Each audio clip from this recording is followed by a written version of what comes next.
الحمد لله رب العالمين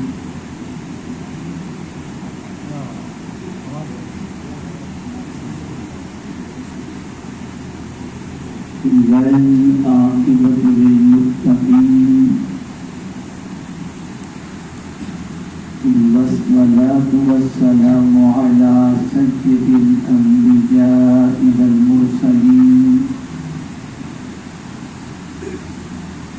وعلى آله وأصحابه الطيبين الطاهرين أما بعد فأعوذ بالله من الشيطان الرجيم بسم الله الرحمن الرحيم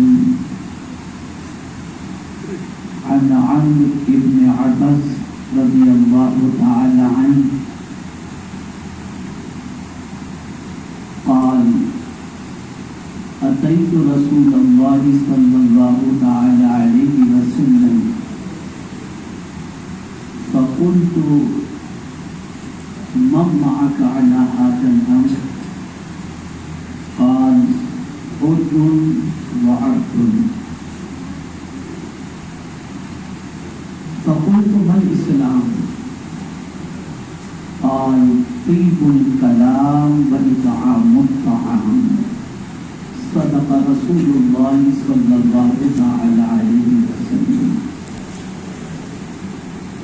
قابل قدر علماء ذوی احترام و حاضرین گرامی، السلام علیکم ورحمۃ اللہ وبرکاتہ۔ جس حدیث مبارکہ کی تلاوت کا میں نے شرف حاصل کیا، اس سے متعلق کچھ معروضات پیش کرنے سے پہلے آقائے کریم رؤوف الرحیم علیہ التحیۃ والتسلیم کی بارگاہ بےکس پناہ میں جس طریقے سے میں پڑھاؤں عقیدت و محبت میں ڈوب کر اسی طریقے سے درود و سلام کا نذرانہ پیش کریں۔ الصلاۃ والسلام علیک یا رسول اللہ،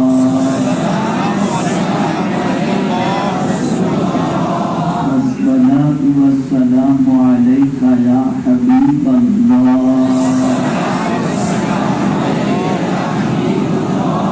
الصلاۃ والسلام علیک یا نبی اللہ،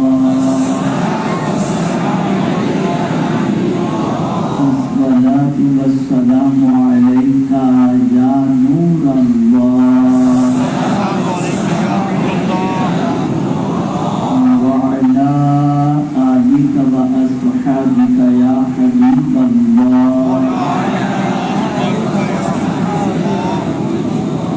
صلی اللہ تعالی علیہ وآلہ وسلم۔ سب سے پہلے میں ایک گزارش کروں گا کہ کیا وجہ ہے کہ ہم جمعہ المبارکہ میں مسجدوں کے خطاب سنتے ہیں، علماء کے جلسوں میں اجتماعات کے اندر علماء کے خطابات سنتے ہیں، پھر بھی ہماری زندگی کیوں کی کیوں ہے، کوئی فرق نہیں۔ کیا وجہ ہے اس کی؟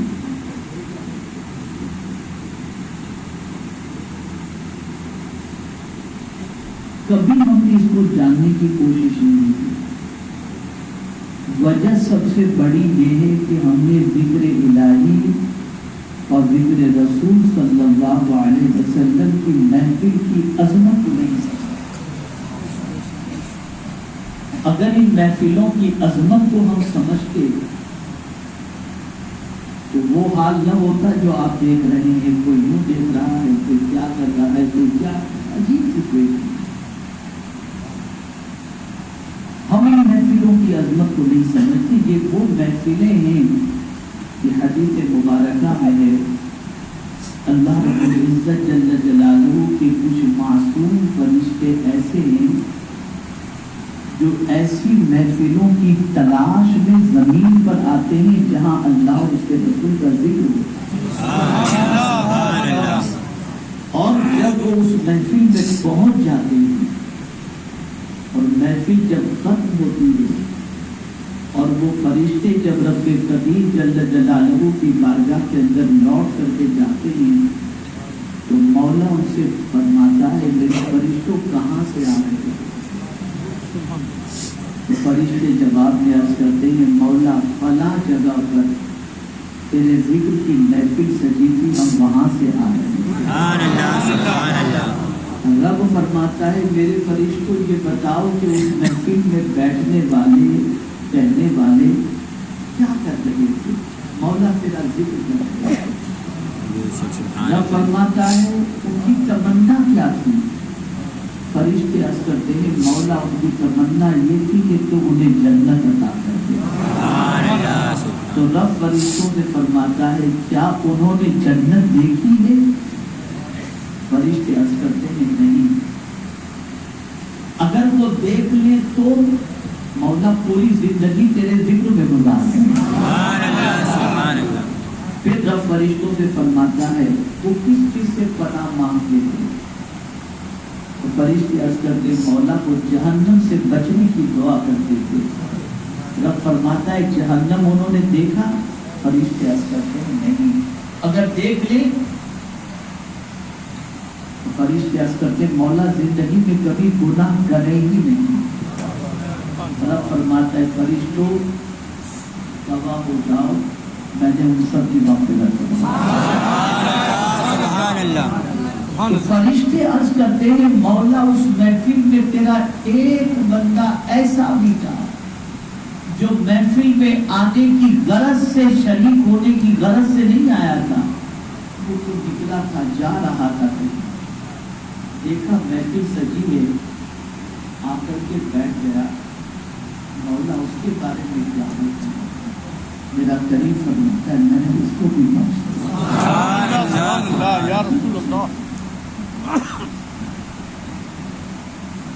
ان محفلوں میں بے وضو آنا، سگریٹ پی کے آنا، کلی کیے بغیر آنا، گٹکے کھا کر کے آنا، یہ محفلوں کی عصمتوں کو سب برکتوں سے محروم ہے۔ اور یہی وجہ ہے کہ ہم آج تک بدل نہیں سکتے۔ میرے پیارے آقا صلی اللہ تعالی علیہ وسلم کے پیارے دیوانوں، جس سیدنا غوث الثقلین رضی اللہ تعالیٰ عنہ کی یاد میں ہی یہ محفل سجائی گئی ہے، آپ جانتے ہیں ان کے بیان کی محفل کی سچویشن کیا ہے؟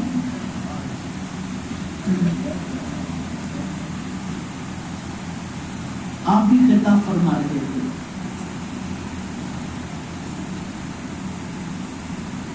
سیدنا غوث پاک کا خطاب، آپ کے ایک ایک خطاب کے اندر سینکڑوں انسانوں کی روحیں نکل جاتی تھی اور ہزاروں کو توبہ کی توفیق نصیب ہوتی تھی اور ایمان کی دولت نصیب ہو جاتی تھی۔ اب عظمت کو غور سے سننے، جہاں جگہ ملے بیٹھ جائیے بھائی، سلام سلام کرتے ہیں، بیٹھ جاؤ یار۔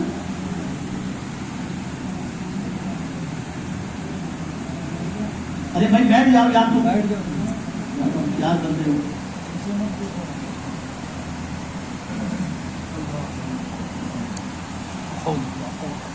خدمت رسول شریف اللهم صل على سيدنا مولانا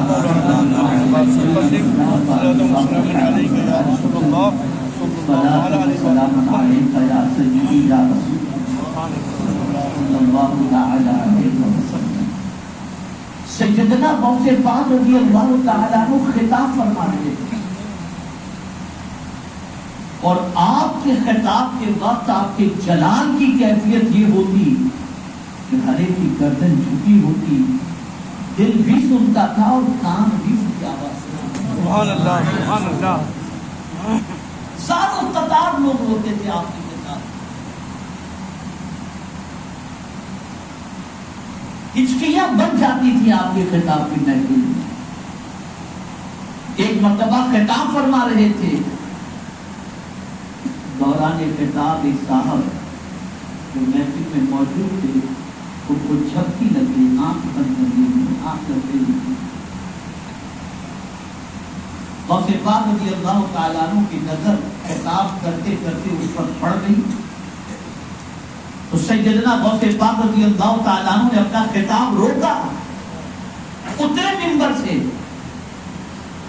اور جس نے آنکھ بند کر لی تھی، جھپکی جسے لگ گئی تھی، غنود بھی جس پر تاری تھی، اس کے قریب آئے۔ بجے کے ایک عجیب سناٹا تھا، لوگ سوچ رہے تھے کہ ابھی غوث پاک رضی اللہ تعالیٰ عنہ پتہ نہیں اس کے ساتھ کیا سلوک کریں، لیکن قریب آئے تو اس کے سامنے میرے غوث پاک ہاتھ باندھ کے کھڑے،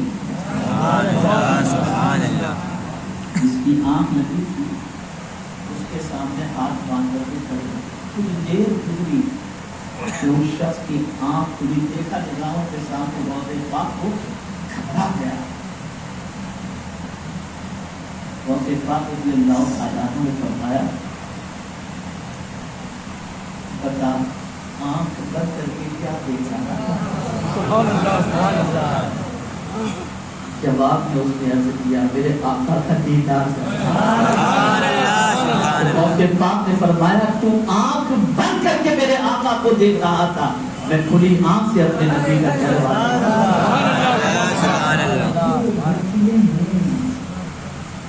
مانتا ہوں نہ غوث پاک جیسا کوئی خطیب آج کے دور میں، نہ ان کے سامعین جیسے سامعین، لیکن برکتیں تو ہیں۔ بے شک بے شک۔ اب برکتوں کا خیال ہی نہ ہو، چلتے پھرتے گھومتے کھاتے دیکھتے ادھر ادھر بس آئے، بہت اچھا لگا، بڑی اچھی محفل کھائے پیے چلتے کرتے۔ بدلو اپنی سوچ کو، ہر چیز کی نیت ہے، جیسے نماز کی نیت ہے، روزے کی نیت ہے، حج کی نیت ہے، زکات کی نیت ہے، وضو کی نیت ہے۔ حضرت فضیل بن عیاض علیہ رحمت و رضوان اپنے داماد سے فرماتے ہیں، میرے بیٹے تو ذکر الہی اور ذکر رسول کی محفل میں اس نیت سے جایا کر کہ جو کچھ اس میں کہا جائے گا اس پر تو عمل کرے گا۔ یہ نیت تمہاری، اب تو اس نیت سے آتے ہیں، کوئی وظیفہ بتاتے ہیں، کل مالدار بن گیا۔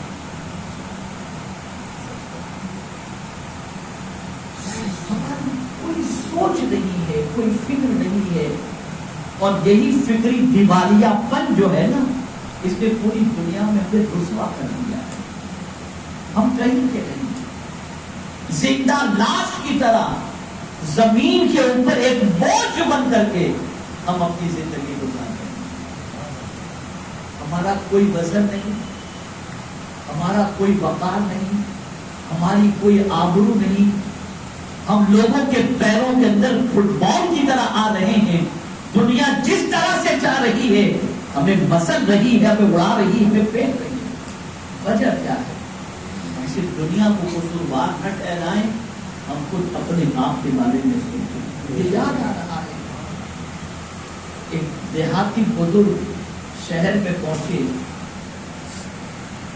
تو دیکھا انہوں نے کہ کچھ لوگ فٹ بال کھیل رہے ہیں، تو یہ گیم، یہ کھیل ان کو پہلی بار نظر آیا کہ اس طرح سے لاکھوں سے بھی کوئی کھیل کھیلا جاتا ہے۔ تو کھڑے رہ کر کے انہوں نے یہ تماشا دیکھا، سوچا میں کس سے پوچھوں کہ یہ آخر بال کو، گیند کو لات کیوں مار رہے ہیں سب مل کر کے، میں کیسے پوچھوں، کس سے پوچھوں؟ ایک بابا نظر آ گئے، پوچھا بھائی ذرا یہ تو بتاؤ کہ گیند کا قصور کیا ہے کہ سب اس کو لاتوں سے مارنا ہے؟ فٹ بال میں تو یہی ہوتا ہے، لاتوں سے مارنا۔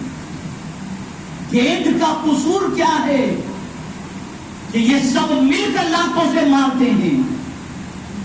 دیکھیے بڑی پتے کی بات کر رہا ہوں، آج جو ہم مار کھا رہے ہیں نا، اس واقعے سے سمجھ۔ تو وہ بابا جو دیہاتی تھا اس نے سوال پوچھا، شہر والے بابا نے جواب کیا دیا؟ جواب میں انہوں نے کہا وجہ یہ ہے کہ یہ گیند اندر سے خالی ہے، گیند اندر سے خالی ہے، اگر بھری ہوئی ہوتی تو کوئی لات مارنے کی طاقت نہ رکھتا۔ ہم بھی آج جو پوری دنیا میں ٹھوکروں میں آ رہے ہیں، اندر سے خالی ہے، زبان بہت چل رہی ہے، اندر بالکل سناٹا ہے، خالی ہے اندر کو مضبوط کرو، باہر کو دنیا دیکھتی ہے، اندر کو خدا بے شک سبحان اللہ اس کو مضبوط کرو، اس کو اسٹرانگ کرو،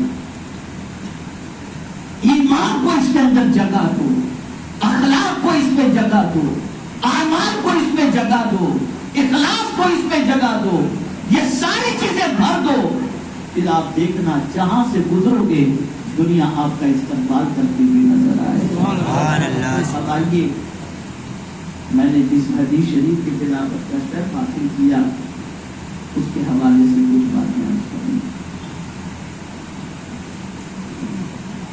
حضرت عمرو ابن عبس رضی اللہ تعالی یہ سابقون الاولون میں سے چوتھے صحابی، چوتھے مسلمان ہیں،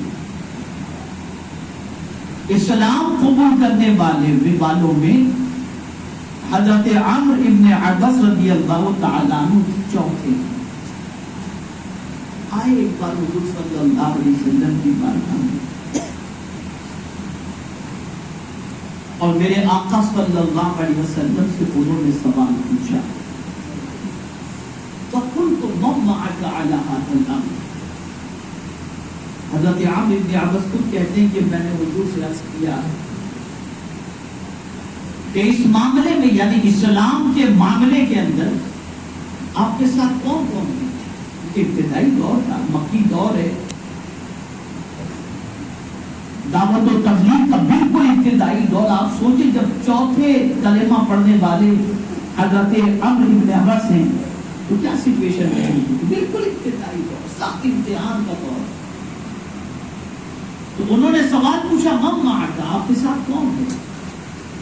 تو جواب میں میرے آقا صلی اللہ علیہ وسلم نے فرمایا، میرے ساتھ ایک آزاد ہے اور ایک غلام ہے۔ اب آزاد کون؟ تو صدیق اکبر۔ آزاد کون؟ صدیق اکبر۔ اور غلام کون؟ حضرت بلال۔ نہ صدیق کا جواب ہے نہ بلال کا جواب۔ سرکار صلی اللہ علیہ وسلم نے فرمایا، میرے ساتھ جب انہوں نے یہ سنا تو اب انہوں نے سوال کیا، اور غور سے سنیے گا، میں آج آپ کو اسلام بتا دوں۔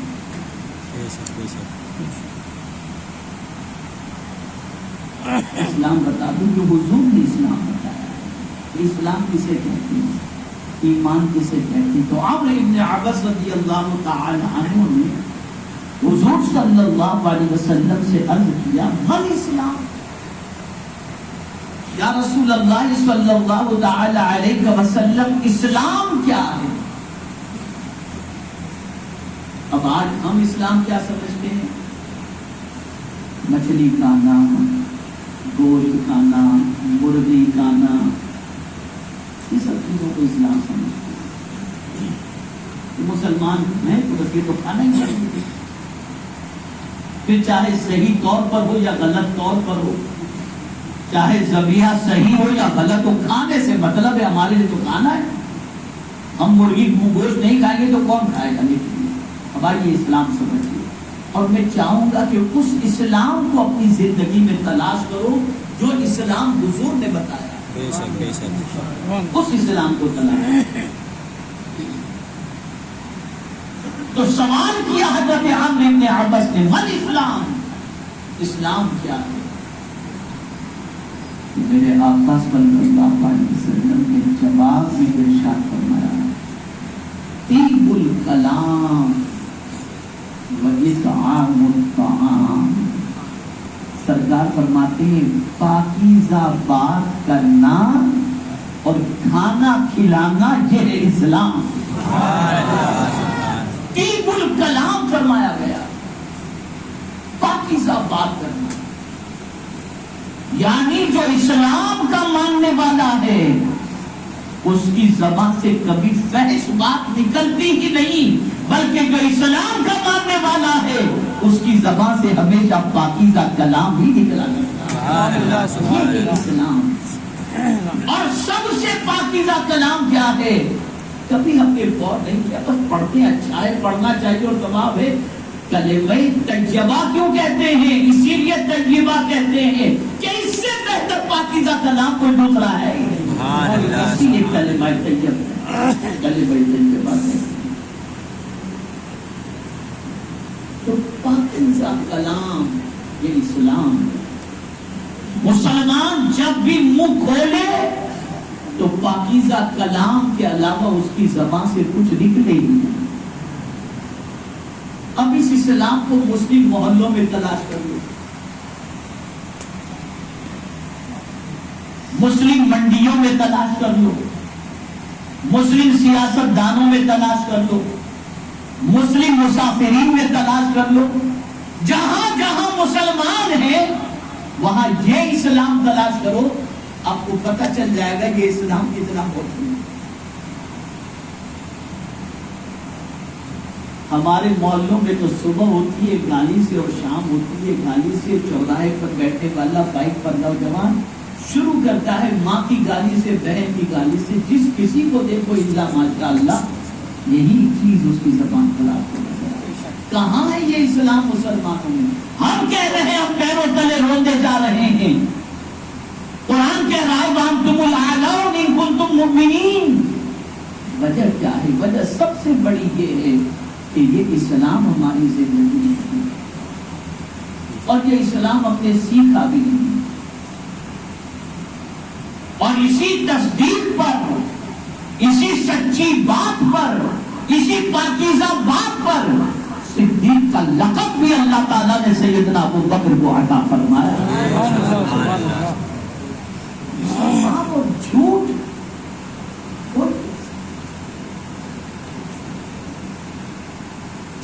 مسلمان اور فحش گوئی ہو ہی نہیں سکتا۔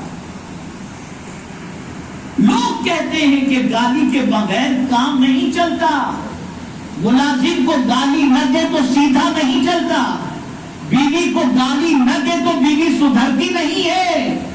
آقا فرماتے صلی اللہ علیہ وسلم جو گالی بکتا ہے وہ اللہ کی نظروں سے گر جاتا ہے، اور جو اللہ کی نظروں سے گر جائے اسے کون ہوتا ہے؟ بلکہ آپ سنو، میں قرآن کی روشنی بس کرتا ہوں، معبودان باطل کو بھی گالی دینے سے قرآن نے روکا ہے۔ وَلَا تَسُبُّوا الَّذِينَ يَدْعُونَ مِن دُونِ اللَّهِ فَيَسُبُّوا اللَّهَ عَدْوًا بِغَيْرِ عِلْمٍ، یہ قرآن کہتا ہے۔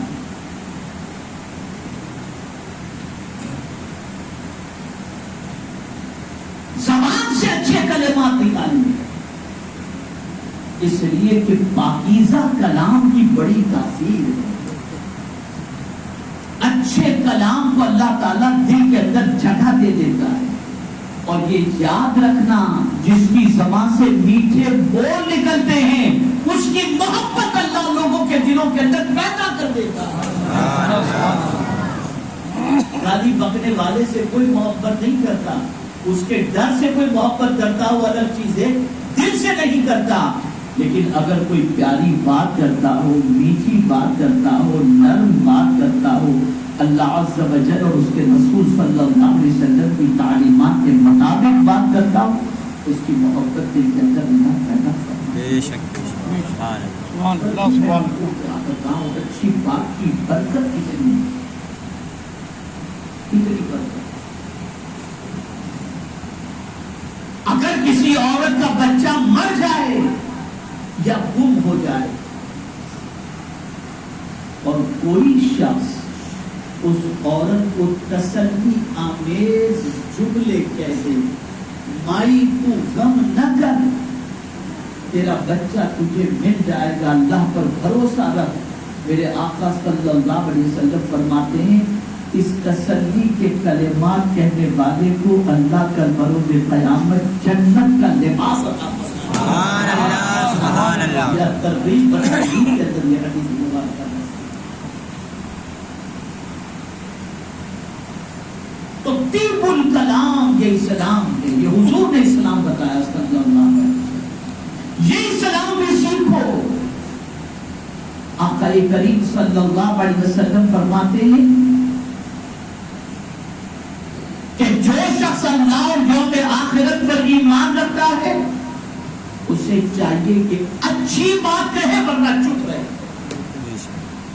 اگر بولنا ہی ہے تو اچھی بات بولو ورنہ چپ رہو۔ اور خود رب نے فرمایا وَقُلْ لِعِبَادِي يَقُولُ الَّذِي هِيَ أَحْسَنُ، میرے محبوب میرے بندوں سے آپ کہہ لیجئے کہ اچھی بات کہا کریں۔ اسی لیے ام المؤمنین حضرت عائشہ صدیقہ رضی اللہ تعالی عنہا جب رسول اعظم صلی اللہ علیہ وسلم کی تعریف بیان کرتی ہیں تو کہتی ہے مصطفیٰ فحش وہ تھے ہی نہیں، کبھی حضور کی زبان سے فحش بات نکلی ہی نہیں۔ میرے پیارے آقا صلی اللہ علیہ وسلم کے پیارے دیوانوں، یہی پوزیشن، یہی اسلام آپ کو غوث پاک کی زندگی میں بھی نظر آئے گا اور غریب نواز کی زندگی میں۔ سبحان اللہ۔ کیسا دل رکھا کرتے تھے لوگوں کا،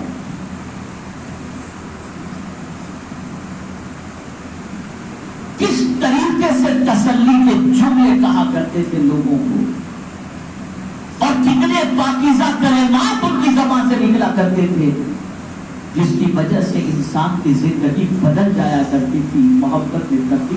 آپ ذرا سوچو، اپنی ذات کی جہاں تک بات ہے تو اپنی ذات کے لیے کبھی رسول اعظم صلی اللہ تعالی علیہ وسلم نے کسی کو برا نہیں کہا۔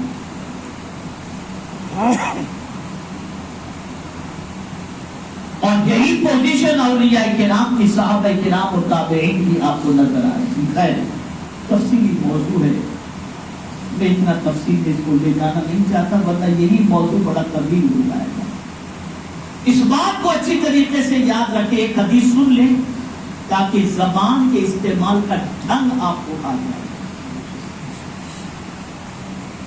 میرے آقا صلی اللہ علیہ وسلم فرماتے ہیں جس شخص کو 3 نعمتیں مل گئیں وہ بڑا خوش نصیب ہے۔ کتنی نعمتیں؟ 3۔ بولیے 3۔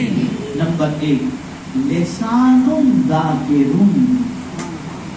ایسی زبان اللہ نے اسے عطا فرمائی جو اللہ کے ذکر میں لگی ہوئی ہے۔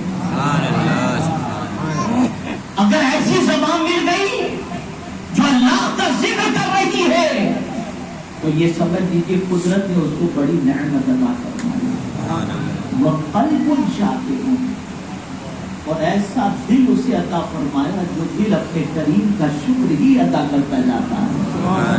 اگر یہ نعمت کسی کو مل گئی تو سمجھ لو اللہ نے اسے بڑی نعمت عطا فرمائی۔ اور تیسری نعمت کے بارے میں سرکار فرماتے ایسی مومنہ بیوی اسے ملی جو ایمان کے سلسلے میں اس کو مدد کرتی ہے۔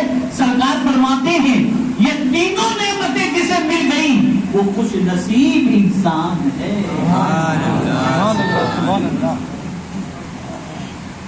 میرے آقا صلی اللہ علیہ وسلم کی شان تو یہی تھی یذکر اللہ فی کل حین، ہر لمحہ اپنے کریم کے ذکر کے اندر وہ مصروف رہا کرتے۔ وقت پاک رضی اللہ تعالیٰ عنہ کی زندگی دیکھو، کیا مشن تھا ان کا۔ بہت سارے لوگ صوفیاء کرام سے سوال کرتے ہیں، علماء سے سوال کرتے ہیں، اور کبھی کبھی ان کی طبیعت بھی چاہتی ہے تو مسجد میں آ کر کے بیٹھ جاتے ہیں اور آنے کے بعد ذکر و اذکار میں لگ جاتے ہیں، اوراد و وظائف میں لگ جاتے ہیں، لگ جاتے ہیں۔ اس کے اندر وجہ کیا ہوتی ہے؟ ہمیں کسی نہ کسی صورت میں اللہ کا قرب نصیب ہوتا ہے۔ بے شک بے شک۔ اب آئیے اللہ تعالیٰ کا ارشاد فتوح الغیب کے اندر ہے جو غوث پاک کی بڑی نائناز کتاب ہے۔ سیدنا غوث پاک رضی اللہ المولا تبارک و تعالی عنہ فرماتے ہیں میں سو رہا تھا، خواب میں نے ایک بزرگ کو دیکھا، وہ بزرگ مجھ سے سوال کرتے ہیں یا شیخ میں اللہ سے قریب ہونا چاہتا ہوں، کوئی نسخہ ہو تو بتائیں۔ عالم خواب میں شیخ نے، بزرگ نے غوث پاک رضی اللہ تعالیٰ عنہ سے پوچھا میں اللہ سے قریب ہونا چاہتا ہوں، کوئی نسخہ ہو تو بتائیں۔ سیدنا غوث الثقلین رضی اللہ المولا تبارک و تعالی عنہ نے فرمایا اللہ سے قریب ہونے کی ایک ہے ابتدا اور ایک ہے انتہا۔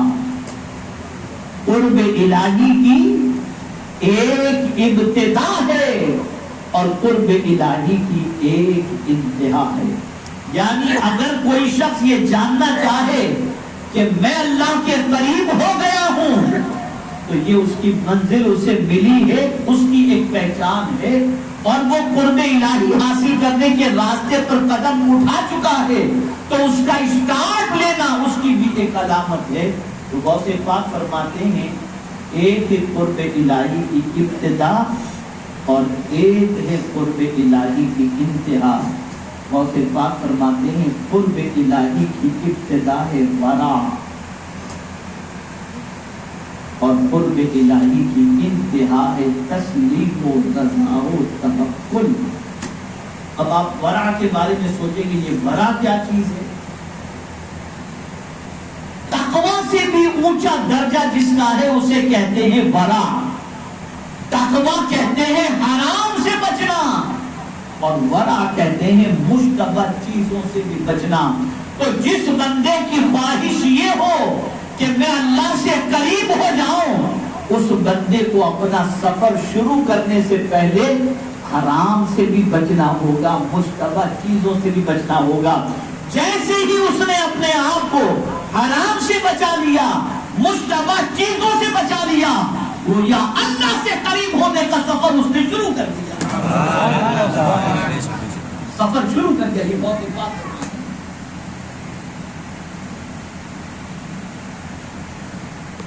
اور یہی وجہ ہے کہ اولیاء کرام کے سامنے کبھی مشتبہ کھانا آ جاتا تو اسے دیکھ کے پہچان لیتے کہ یہ کھانا ہمارے لائق نہیں، سمجھ میں آ جاتا۔ حضرت رابعہ عدویہ کا واقعہ میں آپ کو بتاؤں، حضرت حسن بصری نے دعوت کی حضرت رابعہ رضی اللہ تعالیٰ عنہ، پہنچی وہ حضرت حسن بصری کے دسترخوان پر، گوشت سامنے حاضر کیا گیا۔ حضرت رابعہ نے دیکھا، کہا بھائی حسن یہ گوشت میرے لائق نہیں،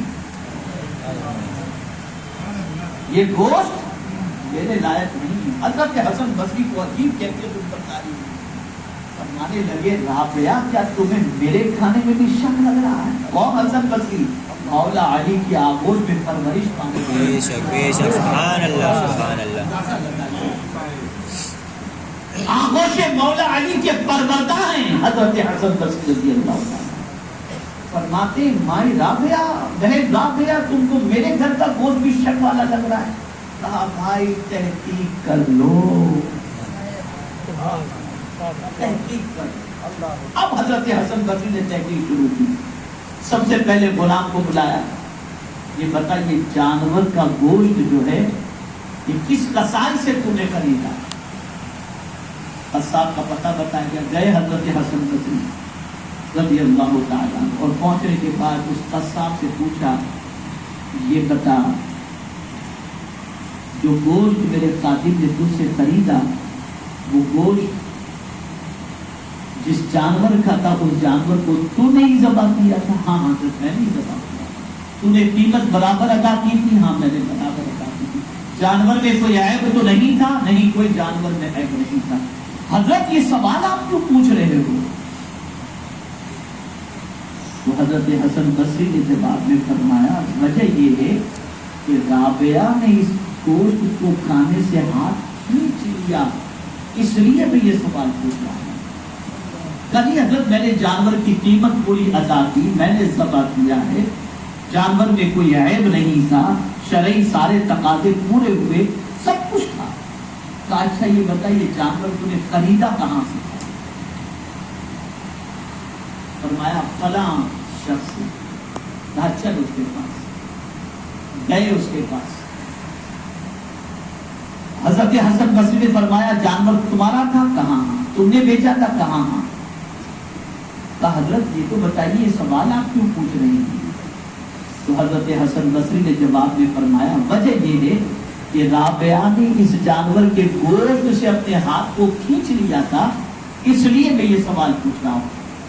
اب اس جانور کے مالک نے جواب میں کہا حضور میرے جانور کا گوشت تھا ہی ایسا کہ حضرت رابعہ نہ کھائیں.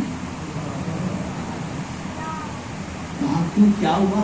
کہا حضور معاملہ یہ تھا کہ جانور میرا کھیت چرتے چرتے ایک مرتبہ پڑوس کے کھیت میں چلا گیا تھا اور وہاں سے اس نے کچھ گھاس کھا لی، وہاں سے کچھ گھاس لا کھا لی تھی. حضرت حسن بصری نے سر پکڑا، حاضر ہوئے اور رابعہ سے کہا تیری عظمتوں کو سلام، یقیناً یہ گوشت تیرے لائق نہیں. سبحان اللہ سبحان اللہ سبحان اللہ. یہ اللہ والوں کی نظر ہوتی ہے، ہماری دعائیں سر کے اوپر نہیں جاتی. اللہ والے زمین کو حکم دیتے، زمین ان کی بات مانتے. جانور کو حکم دے دیتے، جانور بات مان دیتا. غریب نواز نے کہہ دیا اونٹ نہیں اٹھیں گے، نہیں اٹھے. ہم اپنے بیٹے کو کہتے بیٹا بیٹھ جا، تو بیٹھنے کو تیار نہیں. کیا وجہ ہے؟ ہم اپنی اولاد کو ٹھوکر مار کر نماز کے لیے اٹھائیں تو ہماری اولاد نماز کے لیے نہیں اٹھتی، اور غوث پاک مردے کو ٹھوکر مارے تو زندہ ہو جائے. سبحان اللہ سبحان اللہ. کبھی ہم نے سوچا اس کی وجہ؟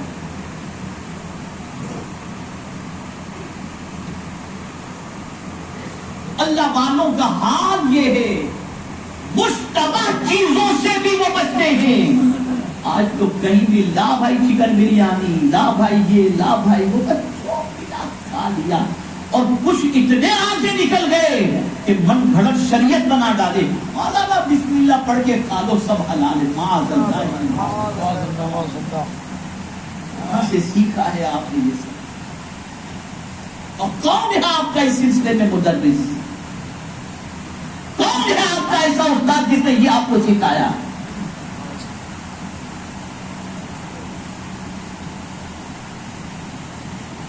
تو یاد رکھو قرب الہی کی ابتدا سجدوں کی کثرت یا یہ ساری چیزوں کی بجائے غوث پاک فرماتے ہیں بڑا یہ قرب الہی کی ابتدا. اس لیے کہ یاد رکھیں، اب جو بات کرنے جا رہا ہوں سن لیجیے.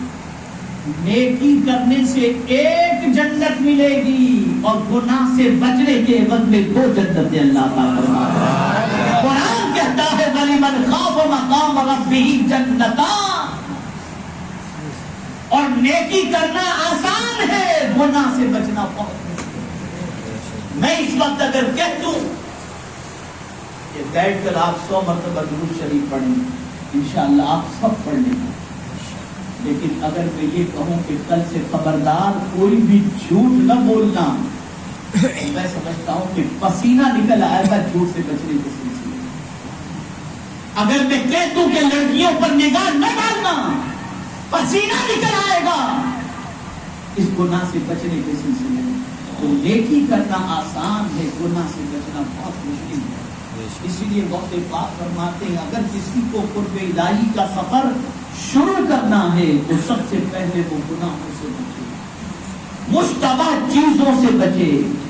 حرام تو اپنی جگہ پر ہے، جن کھانوں میں ڈاؤٹ اور شک ہو ان سے بھی بچنے کی کوشش کریں. یا صدیق اکبر رضی اللہ تعالیٰ عنہ کا واقعہ آپ کو یاد ہے؟ آپ کے غلام نے ایک مرتبہ لا کر کچھ پیش کیا، آپ نے پوچھا، آپ نے کھایا بھی، منہ میں ڈالا بھی، اور پھر اس نے کہا کہ دور جاہلیت کے اندر میں کہانت کا کام کرتا تھا اور اس زمانے میں نے کسی کو بتا دیا تھا، اس وقت اس نے مجھے کچھ نہیں دیا تھا، آج اس نے مجھے کچھ دیا، اس کی وجہ سے میں یہ خرید کر لایا ہوں اور آپ نے اسے کھایا. فوراً آپ نے طے کیا، یہاں تک کہ وہ کھانا تو نکلا، کھانے کے ساتھ خون بھی نکل آیا. اتنا ڈرتے تھے، اتنا بچتے تھے. یہاں تو کسی کا پیسہ لیا تو دینے کے لیے چل رہا ہے. اور کچھ لوگ تو ایسے ہیں کہ لوگوں کی ٹوپی گھما کر کے حج بھی کرتے اور عمرہ بھی کرتے اور سمجھتے اللہ سارے گناہ معاف کر دے گا. انا للہ و انا الیہ راجعون. بے شک.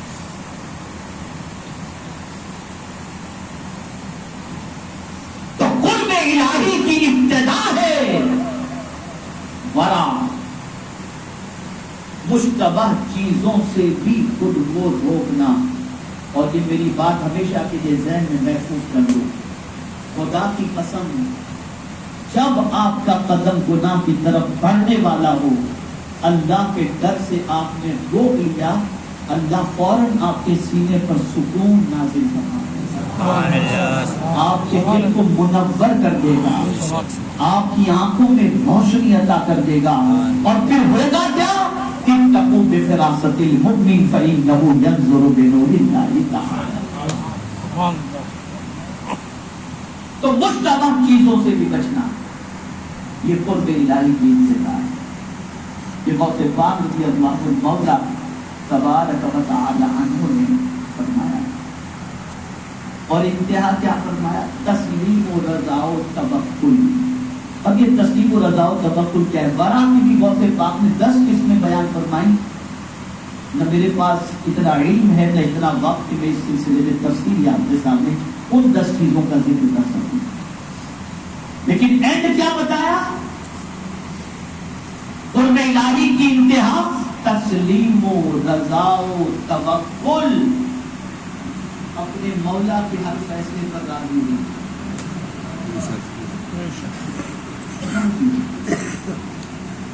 کیسے شارٹ میں سمجھاتا ہوں. چلو کیسے. ایک بڑھیا کی راستے سے جا رہی تھی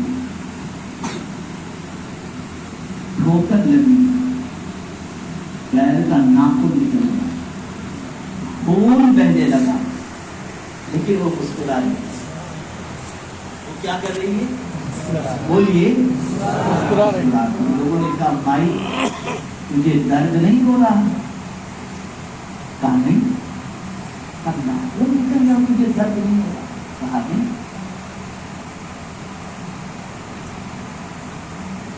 پھر خاتون نے بڑھیا خاتون نے سوال پوچھنے والے سے سوال پوچھا لیکن بھائی ذرا تم یہ بتا کیا میں چاہتی تھی کہ میرا ناخن نکلے میں چاہتی تھی کہ میرا ناخن نکلے. اس نے کہا نہیں. تو کیا پھر کس کے چاہے سے ناخن نکلا کس کے چاہے سے ناخن نکلا. کہا رب کے چاہے سے ناخن نکلا. تو کہا میرے مسکرانے کی وجہ یہی ہے جس میں میرا مولا خوش اس میں میں بھی خوش. جس میں میرا مولا خوش اس میں میں خوش ہوں. یہ ہے تسلیم و رضا و توکل کہ جب کیفیت یہ بن جائے کہ مصیبت کے اندر بھی آدمی مسکراتا ہوا یہ کہے مولا میں بھی تیرا سب کچھ تیرا تو جس میں راضی اس میں میں راضی. سبحان اللہ سبحان اللہ سبحان اللہ. جب تاجدار کربلا کو شہید کیا جا رہا تھا اور آپ کے سر مبارک کو تن سے جدا کیا جا رہا تھا تاریخ طبری کے اندر امام علی مقام کا یہ قول موجود. آپ مجھے بتاؤ سچویشن کیسی تھی. تلواروں اور نیزوں کے زخم جسم کے اوپر تھے. بظاہر بے سر و سامانی کی کیفیت تھی. کہہ سکتے تھے اے کریم میں تیرے نبی کا لاڈلا نوازا اور میرے ساتھ یہ سنو لیکن نہیں. آخری جملے امام علی مقام کی زبان کے کیا تھے معلوم. جب آپ کے سر مبارک کو تن سے جدا کیا جا رہا تھا تو آپ کی زبان مبارک پر یہ جملے تھے رضیت بقضائک یا ربی. میرے مولا میں تیرے فیصلے سے راضی ہوں. میرے مولا میں تیرے فیصلے سے راضی ہوں. کوئی شکایت نہیں کوئی شکوہ نہیں. جب یہ کیفیت بن جائے تو سمجھ لو کہ یہ بندہ خدا کے قرب کی دولت سے مالا مال ہو چکا ہے. اللہ کے قرب کی دولت سے مالا مال ہو چکا. اللہ اکبر. حضرت رابعہ رضی اللہ تعالی عنہ کے سامنے ایک بندہ سر پر پٹی باندھ کر کے آیا. نوجوان تھا کہ میں نے پوچھا کہ تیرے سر میں پٹی کا کی بندی ہے؟ میں بہت سر درد دے رہا ہے، بہت درد دے رہا ہے، بہت درد دے رہا ہے۔ کہا کب سے درد ہے؟ میں کل سے درد دے جاتا نہیں۔ کہا اس سے پہلے درد تھا؟ کہا نہیں۔ کتنی دیر ہو؟ میں 40 سال کی۔ کہا 40 سال درد نہیں رہا، کبھی شکر کی پٹی بھی تو نے باندھی کہ آج شکایت کی پٹی باندھ کے پوری دنیا کو خدا کی شکایت کر رہا ہے؟ اللہ والوں کی سوچ لو، ان اللہ والوں کے ذکر کی محفل سے ان کی فکر پڑھو، ان کی فکر سمجھو، ان کے مقامات جو تھے ان مقامات تک پہنچنے کے اسباب اور علم پر نظر کرو کہ یہ مقام اللہ نے ان کو کیسے عطا کیا۔ خیر تو عرض یہ کر رہا تھا کہ رسول اعظم صلی اللہ علیہ وسلم نے فرمایا طیب الکلام، پاکیزہ بات کرنا یہ اسلام ہے۔ تو آج آپ یہ وعدہ کر لیں، ارادہ کر لیں، نیت کر لیں کہ بولیں گے تو اچھی بات ہوگی انشاءاللہ۔ آج کے بعد سے گالی، گانے، غزلیں سب کی چھٹی، اس لیے کہ اگر وہ کریں گے تو آپ کما حقہ کامل مسلمان نہیں۔ مسلمان تو رہتی اصطلاح شریعت، لیکن وہ مسلمان جس مسلمان کی وجہ سے اللہ اس کے اوپر برکتوں کو نازل فرمائے، ایسے اسلام سے آپ کا رابطہ کمزور۔ دوسری بات فرمائی گئی اطعام الطعام، کھانا کھلانا، یہ اسلام ہے۔ اتنی بڑی نیکی ہے کھانا کھلانا کہ سیدنا غوث الثقلین رضی اللہ تعالیٰ عنہ فرماتے میں نے اعمال کے دفتر کو کھنگال کر کے دیکھا کہ کون سا عمل ایسا ہے جو اللہ کو بہت پسند ہے۔ فرماتے میں نے دیکھا کہ بھوکوں کو کھانا کھلانا یہ عمل میرے مولا کو سب سے زیادہ پسند ہے۔ کتنا پسند ہے، کتنا پسند ہے، اس کو میں سمجھا دیتا ہوں۔ حدیث کے وقت میں قیامت کے پروردگار اپنے بندے سے فرمائے گا میرے بندے میں بھوکا تھا، تو نے مجھے کھانا نہیں کھلایا۔ تو بندہ عرض کرے گا مولا تو سب کو کھلانے والا ہے، تو بھوک سے پاک ہے، کھانے سے پاک ہے۔ تو میرا رب فرمائے گا فلاں بھوکے کو اگر کھانا کھلاتا تو اس کے قریب تم مجھے پا دیتا۔ یہ کھانا کھلانے کی۔ اور مولا علی کرم اللہ تعالی وجہہ الکریم فرماتے ہیں کہ اگر 7 دن میرے گھر میں کوئی مہمان نہیں آتا تو میں یہ سمجھتا ہوں کہیں میرا مولا مجھ سے ناراض تو نہیں ہو گیا۔ کھانا کھلانا بہت بڑی نیکی ہے۔ سیدنا صدیق اکبر رضی اللہ تعالیٰ عنہ کی ذات کا اگر جائزہ لیں، غوث پاک کی ذات کا جائزہ لیں، سلطان الہند کی ذات کا جائزہ لیں تو یہ نمایاں طور پر آپ کو یہ چیز نظر آئے گی کہ ان کے یہاں طیب الکلام کا معاملہ بھی نظر آئے گا اور اطعام طعام کا بھی معاملہ نظر آئے گا۔ میرے پیارے آقا صلی اللہ تعالی علیہ وسلم کے پیارے دیوانوں، آپ اندازہ لگائیں ہم تو کھانا کھلاتے ہیں تو ڈھنڈورا پیٹتے ہیں اور کائنات میں سب جگہ اس کی اطلاع پہنچ جاتی ہے کہ ہم کھانا کھلا رہے ہیں، لیکن آپ ذرا صدیق اکبر کی ذات کا جائزہ لیجیے۔ اللہ اکبر۔ سیدنا فاروق اعظم رضی اللہ عنہ مولا تبارک و تعالی عنہ فرماتے ہیں مسند خلافت پر جب صدیق اکبر رضی اللہ تعالی عنہ بیٹھے، ایک رجسٹر انہوں نے منگوایا اور رجسٹر کے اندر انہوں نے کام کی تفصیلات لکھی کہ یہ کام کون کرے گا، یہ کام کون کرے گا، یہ کام کون کرے گا، سب کام کے آگے نام لکھتے چلے گئے۔ ایک کام ایسا تھا کہ ایک بڑھیا کے گھر کی صفائی اور اس کو کھانا کھلانا، اس کام کے آگے کسی کا نام لکھا ہوا نہیں تھا۔ صدیق اکبر رجسٹر تیار کر کے چلے گئے، فاروق اعظم آئے، انہوں نے رجسٹر کھولا، دیکھا اس کام کے آگے کسی کا نام نہیں تھا، تو فاروق اعظم نے سوچا کہ یہ کام میں خود کر لوں گا، اور فاروق اعظم نے وہ پتہ دیکھا اور پتہ دیکھ کر فجر کی نماز کے بعد اس بڑھیا کے گھر پہنچے تو کیا دیکھتے ہیں، بڑھیا کا گھر بھی صاف ہے اور کوئی کھلا کے چلا گیا، گھر کی صفائی بھی ہو گئی اور کوئی کھلا کے چلا بھی گیا ہے۔